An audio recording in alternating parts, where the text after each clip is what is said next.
नवीन वर्षामध्ये पहिला सण येतो तो म्हणजे संक्रांत। संक्रांत आपण 3 दिवस साजरी करतो। पहिला दिवस असतो तो म्हणजे भोगी, दुसरा दिवस असतो संक्रांतीचा आणि तिसरा दिवस असतो तो म्हणजे किंक्रांत। यालाच आपण करीदिन असेही म्हणतो। यालाच संक्रांतीची कर उलटवणे असेही म्हटले जाते। या दिवशी महाराष्ट्रात बऱ्याच ठिकाणी धिरडे बनवले जाते। गव्हाच्या पिठाची गोड धिरडी बनवतात। धिरडे उलटवले की संक्रांतीची कर उलटवली असे मानले जाते। तसेच काही ठिकाणी किंक्रांती दिवशी घराची स्वच्छता करून शुचिर्भूत होऊन देवाला हळदी कुंकू वाहून आपण संक्रांतीच्या दिवशी जो वानवसा केलेला आहे तो एका ताटामध्ये घेऊन देवासमोर ठेवतात। अशी प्रथा काही ठिकाणी आहे। नंतर त्याची भाजी करून प्रसाद म्हणून खातात आणि थंडीचे दिवस असल्यामुळे भाज्या खराबही होत नाही, अगदी छान राहतात।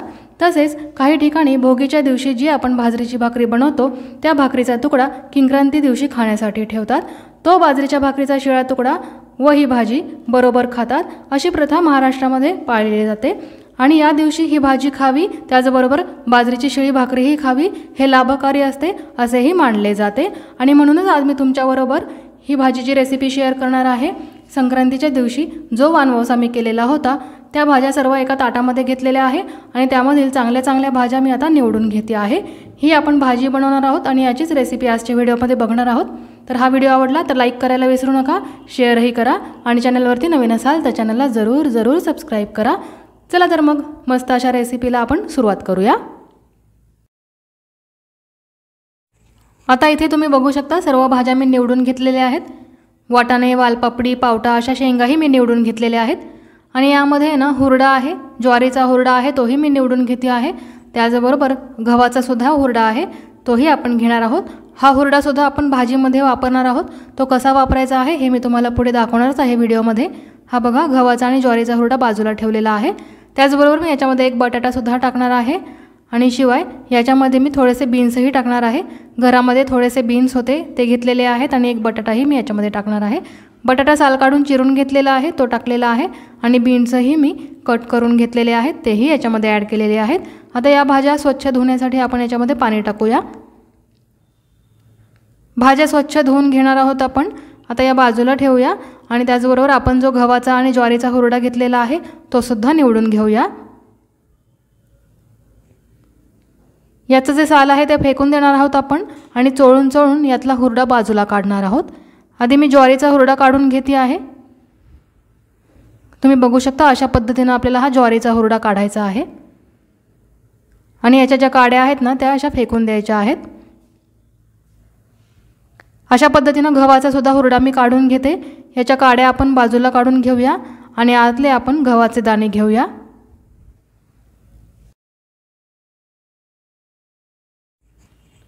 आणि गव्हाच्या हुरड्याचे दाणे काढून घेतलेले आहेत तुम्ही बघू शकता। आता ज्वारीचा हुरडा आणि गव्हाचा हुरडा छान असा आपण हातावरती चोळूया आणि पाखडून घेऊया। याचा साल आपण पूर्णपणे काढून टाकायचा आहे आणि फक्त गव्हाचे आणि ज्वारीचे दाणे घ्यायचे आहेत। आणि तुम्ही बघू शकता हुरड्याचे दाणे घेतलेले आहेत। आता आपण बाकीचे साहित्यही घेऊया। हुरड्याचे दाणे घेतलेले आहेत इथे, त्याचबरोबर 10 ते 12 लसूण पाकळ्या घेतलेल्या आहेत, 1 इंच आलं घेतलेलं आहे, थोडीशी कोथिंबीर सुद्धा घेतलेली आहे, एक टोमॅटो घेतलेला आहे आणि एक कांदा घेतलेला आहे। टोमॅटो आणि कांदा अगदी छान बारीक चिरून घेतलेला आहे। आता सर्वात आधी गॅसवरती कढई ठेवलेली आहे त्यामध्ये आपण हुरडा भाजून घेऊया। जास्त जाळायचं नाही याला, अगदी थोडंसं गरम करायचं आहे। अगदी सुगंध येईपर्यंत आपण याला फक्त भाजून घेणार आहोत। हुरडा हा लगेचच भाजला जातो। याच्याबरोबर मी 1 चमचा तीळही टाकलेले आहेत। तीळ आणि हुरड्याचे दाणे आपण छान असे भाजून घेऊया आणि छान सुगंध सुटला की अगदी छान भाजले गेलेले आहेत तिळाचे दाणे आणि हुरड्याचे दाणे। आता आपण याच्यामध्ये लसूण टाकूया, त्याचबरोबर आलंही टाकणार आहे मी। आलं आणि लसूणही याच्याबरोबर परतून घेऊया। आता छान परतून झालेलं आहे सर्व साहित्य। गॅस मी बंद केलेला आहे। अगदीच जाळायचं नाही आपल्याला। लसूण आणि आलं फक्त मी गरम करून घेतलेलं आहे। आता आपण हे सर्व वाटून घेणार आहोत मिक्सरच्या भांड्यामध्ये। हुरडा, तीळ, लसूण आणि आलं थंड झालं की आपण मिक्सरच्या भांड्यामध्ये घेऊया। त्याच्यामध्ये थोडीशी कोथिंबीर सुद्धा टाकायची आहे आणि याचं आपण वाटण करायचं आहे। अगदी बारीक छान वाटून घ्यायचं आहे।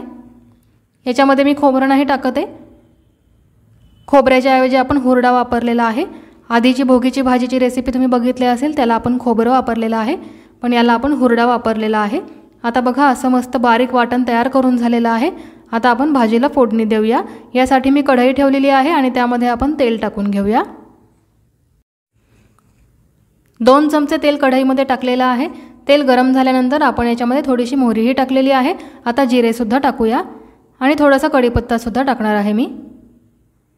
आणि ही फोडणी छान तडतडली की आपण याच्यामध्ये कांदा टाकूया। एक मोठ्या साईजचा कांदा अगदी छान बारीक कट करून घेतला होता, तो आपण तेलामध्ये छान असा परतून घ्यायचा आहे। कांदा अगदी छान बदामी कलर येईपर्यंत आपल्याला परतून घ्यायचा आहे। कांदा परतून झाल्यानंतर आपण याच्यामध्ये टोमॅटो टाकायचा आहे। कांद्याचा कलर चेंज झालेला आहे। आता आपण याच्यामध्ये टोमॅटो टाकलेला आहे। टोमॅटो सुद्धा आपण छान मऊ होईपर्यंत परतून घ्यायचा आहे। कांदा आणि टोमॅटो छान परतून झाल्यानंतर आपण याच्यामध्ये मिक्सरमध्ये जो आपण मसाला वाटलेला आहे ना, हुरडा, तीळ, कोथिंबीर, आलं, लसूण, तो मसाला याच्यामध्ये टाकायचा आहे। अगदी छान चव लागते या भाजीची। आपण याच्यामध्ये हुरडा वापरला आहे ना, म्हणून अगदी मस्त गावरान चव लागते। तुम्ही या पद्धतीने ही भाजी नक्की करून बघा, तुम्हाला खूप आवडेल। आता हा मसाला आपण तेलामध्ये छान असा परतून घ्यायचा आहे। 2 ते 3 मिनिटे हा मसाला परतायचा की नंतर याच्यामध्ये थोडंसं पाणी टाकायचं। पाणी टाकून आपण हा मसाला शिजवून घ्यायचा आहे, म्हणजे मसाला अगदी छान शिजेल, तो खाली लागणारही नाही, म्हणून आपण थोडंसं पाणी टाकायचं आहे।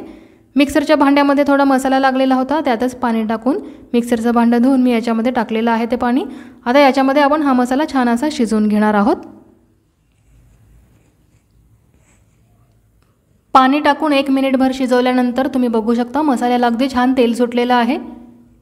मसाला छान शिजलेला आहे। आता तिखट मसाले आपण याच्यामध्ये टाकूया। थोडीशी हळद मी याच्यामध्ये टाकलेली आहे, त्याचबरोबर घरगुती लाल तिखट मसालाही 1 चमचा टाकलेला आहे। अर्धा चमचा मिरची पावडर सुद्धा टाकणार आहे। आता 1 चमचा धने पावडर मी याच्यामध्ये टाकते आहे आणि किचन किंग मसाला आपण याच्यामध्ये अर्धा चमचा टाकणार आहोत। सर्व मसाले टाकून झालेले आहे। आता आपण हे तेलामध्ये छान असे परतून घ्यायचे आहेत। 1 मिनिटभर आपण हे मसाले परतून घेऊया की नंतर याच्यामध्ये सुद्धा थोडंसं पाणी टाकायचं आहे। जास्त नाही, अर्धे वाटी पाणी टाकायचं आहे, कारण कोरडे मसाले हे लगेचच जळतात, ते जळू नये म्हणून आपण थोडंसं पाणी टाकून हा मसाला तेल सुटेपर्यंत शिजवून घेणार आहोत।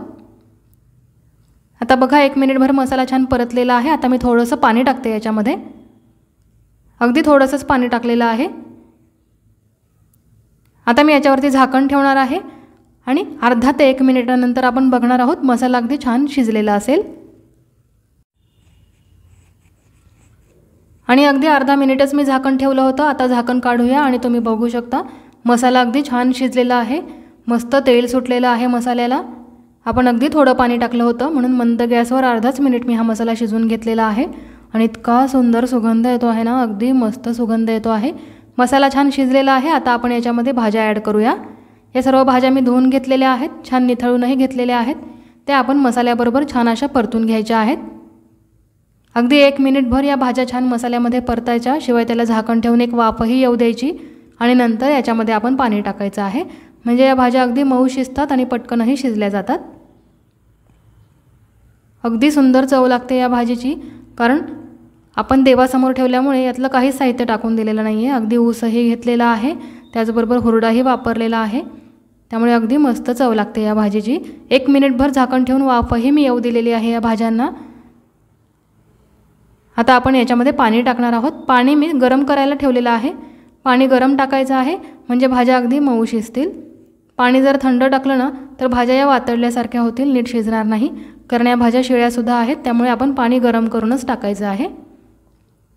आणि तुम्हाला रस्सा जेवढा करायचा असेल, घट्ट पातळ, तसं तुम्ही पाणी टाकून घ्या। मी याच्यामध्ये 1 ग्लास पाणी टाकून घेते, कारण जास्त पातळ रस्सा नाही करणार आहे मी, थोडासा घट्टच करणार आहे।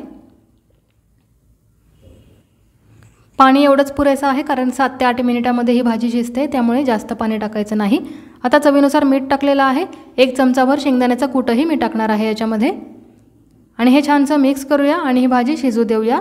7 ते 8 मिनिटांमध्ये अगदी छान शिजते ही भाजी, अगदी मऊ शिजतात या भाज्या, कारण आपण त्या मसाल्याबरोबर आधी छान परतून घेतल्या होत्या, एक वाफही येऊ दिली होती, त्यामुळे अगदी पटकन शिजतात या भाज्या। आता आपण झाकण ठेवूया आणि 7 ते 8 मिनिटांनंतर बघूया। आता जवळजवळ 8 ते 9 मिनिटे झालेली आहेत आपण झाकण काढून बघूया आणि तुम्ही बघू शकता भाजी अगदी मस्त झालेली आहे।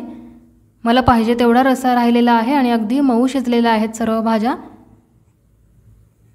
अगदी छान खमंग अशी ही मिक्स भाजी तयार झालेली आहे। आपण ती सर्व करूया आणि इतकी सुंदर खमंग लागते ना, अगदी गावरान चवीची ही भाजी लागते, कारण आपण याच्यामध्ये हुरडा वाटून टाकलेला आहे। त्याचबरोबर आपण याच्यामध्ये सर्व साहित्य घेतलेलं आहे। मी आधी भोगीच्या भाजीची रेसिपी दाखवली होती ना, त्याच्यामध्ये मी बटाटा नव्हता टाकला, ऊस नव्हता टाकला, हुरडा नव्हता टाकला, पण या भाजीमध्ये मी सर्व साहित्य टाकलं आहे। त्यामुळे याची चव इतकी भन्नाट होते ना, तुम्ही नक्की या पद्धतीने करून बघा, तुम्हाला खूप आवडेल। आणि कशी वाटली ही तुम्हाला रेसिपी? तुम्हाला जर आजची ही रेसिपी आवडली असेल तर व्हिडिओला लाईक करायला बिलकुल विसरू नका, शेअरही करा आणि चॅनलवरती नवीन असाल तर चॅनलला जरूर सबस्क्राईब करा, कारण अशाच इझी आणि टेस्टी रेसिपीज आपण आपल्या चॅनलवरती बघणार आहोत। आणि हो बाजूचे बेल आयकनही प्रेस करा, यामुळे तुम्हाला आपल्या चॅनलवरील नवीन रेसिपीचे नोटिफिकेशन लगेचच मिळेल। तर नक्की व्हिडिओला लाईक करा, शेअर करा आणि चॅनलला सबस्क्राईब करायला विसरू नका। पुन्हा भेटूया अशाच मस्त रेसिपी बरोबर। धन्यवाद।